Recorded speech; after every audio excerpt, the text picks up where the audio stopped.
নমস্কার বন্ধুরা, GK India channel আপনাদের সবাইকে স্বাগতম।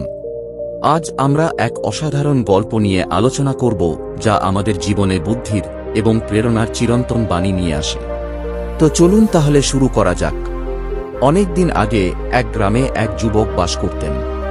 তার নাম ছিল অনিরুদ্ধ। তিনি সবসময় দুঃখী এবং অসন্তুষ্ট থাকতেন। তার জীবনে কোনো কিছুতেই সুখ খুঁজে পেতেন না। অনিরুদ্ধ সব সময় মনে করতেন যে তার জীবনে সবকিছু ভুল হচ্ছে।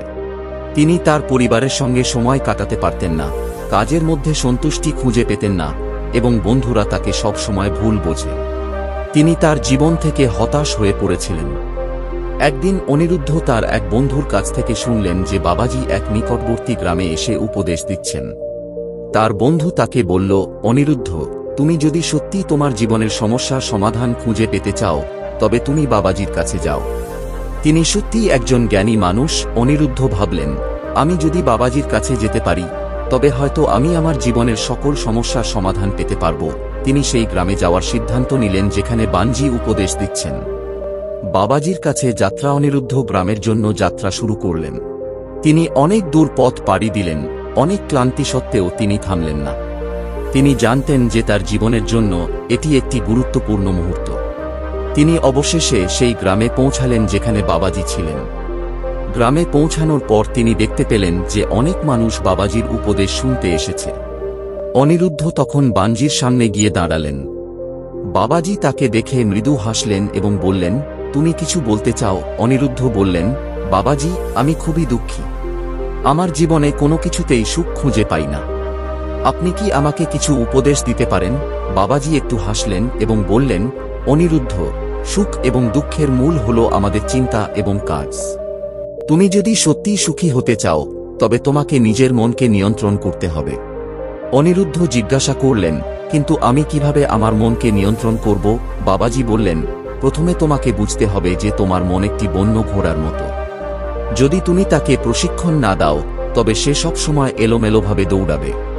কিন্তু যদি তুমি তাকে নিয়ন্ত্রণে আনতে পারো তবে সে তোমাকে সঠিক পথে নিয়ে যাবে। বাবাজি তারপর একটি ছোট গল্প বললেন। একদিন এক কৃষক তার ক্ষেতের মধ্যে একটি বট পাথর দেখতে পেল। সে পাথরটিকে সরাতে পারছিল না, তাই সে তাকে অবহেলা করে তার কাজ চালিয়ে গেল। কিছুদিন পরে কৃষক বুঝতে পারল যে সেই পাথরটি তার ফসলের জন্য বিরাট বাধা সৃষ্টি করছে। তুমি ধৈর্য ধরে কাজ করবে এবং ক্রমাগত প্রয়াস চালাবে, তখনই তুমি সত্যিকার অর্থে সুখী হতে পারবে। বাবাজি আরও বললেন, তুমি যদি ধৈর্য এবং অধ্যবসায়ের সঙ্গে কাজ করো তবে তুমি অবশ্যই সফল হবে। মনে রেখো, জীবনে কোনো কিছুই সহজে আসে না। তুমি যদি কঠোর পরিশ্রম করো এবং তোমার লক্ষ্যে স্থির থাকো তবে তুমি অবশ্যই সফল হবে। অনিরুদ্ধ বাবাজির উপদেশ শুনে খুবই অনুপ্রাণিত হলেন। তিনি ঠিক করলেন যে তিনি তার জীবনে পরিবর্তন আনবেন এবং বাবাজির উপদেশ অনুসরণ করবেন। অনিরুদ্ধ তার গ্রামে ফিরে এসে তার জীবনে পরিবর্তন আনতে শুরু করলেন। তিনি ধৈর্য এবং অধ্যবসায়ের সঙ্গে কাজ করতে শুরু করলেন। তিনি তার নেতিবাচক চিন্তাগুলিকে সরিয়ে ফেলতে চেষ্টা করলেন এবং তার মনের প্রশিক্ষণ দিলেন। প্রথমে তার জন্য এটি খুবই কঠিন ছিল, কিন্তু তিনি হাল ছাড়লেন না। তিনি প্রতিদিন কিছু সময় ধ্যান করতেন এবং তার মনকে শান্ত রাখার চেষ্টা করতেন। তিনি তার কাজের মধ্যে মনোনিবেশ করতেন এবং সেগুলিকে সঠিকভাবে সম্পন্ন করার চেষ্টা করতেন। আর কিছুদিন পর অনিরুদ্ধ দেখতে পেলেন যে তার জীবনে সত্যিই পরিবর্তন আসছে।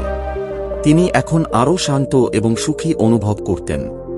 তার পরিবার এবং বন্ধুরা তাকে আরও ভালোভাবে বুঝতে পারছিল এবং তার সঙ্গে সময় কাটাতে আগ্রহী ছিল। তার কাজের মধ্যে তিনি সন্তুষ্টি খুঁজে পাচ্ছিলেন এবং তিনি আরও সফল হচ্ছিলেন। অনিরুদ্ধ বুঝতে পারলেন যে বাবাজির উপদেশ সত্যিই মূল্যবান এবং সেগুলি অনুসরণ করে তিনি তার জীবনে সত্যিকার পরিবর্তন আনতে পেরেছেন। তিনি আরও জানতেন যে তাকে এই পথে অব্যাহত রাখতে হবে এবং ধৈর্য ধরে কাজ করতে হবে। অনিরুদ্ধের জীবনে এক নতুন দিগন্ত খুলে গেল। তিনি এখন জীবনের প্রতিটি মুহূর্ত উপভোগ করতেন এবং সুখী ছিলেন। তিনি বুঝতে পারলেন যে সুখ এবং শান্তি আমাদের নিজেদের মধ্যে থাকে এবং সেগুলিকে অর্জন করতে হলে আমাদের মনকে নিয়ন্ত্রণ করতে হবে। অনিরুদ্ধ এখন আর কোনো সমস্যায় হতাশ হতেন না। তিনি জানতেন যে যদি তিনি ধৈর্য ধরে কাজ করেন এবং তার মনকে শান্ত রাখেন তবে তিনি সব সমস্যার সমাধান খুঁজে পাবেন। এই গল্পটি আমাদের জীবনে একটি মূল্যবান শিক্ষা দেয়। আমাদের মনকে নিয়ন্ত্রণ করতে পারলে এবং নেতিবাচক চিন্তাগুলিকে সরিয়ে ফেলতে পারলে আমরা সত্যিকার অর্থে সুখী হতে পারি। আর এখানেই ভিডিওটি শেষ হয়ে যায়। তো বন্ধুরা, ভিডিওটি কেমন লাগলো? ভালো লাগলে অবশ্যই কমেন্ট করে জানাবে। আর হ্যাঁ বন্ধুরা, সাবস্ক্রাইব করতে ভুলো না। তো দেখা হচ্ছে পরের ভিডিওতে।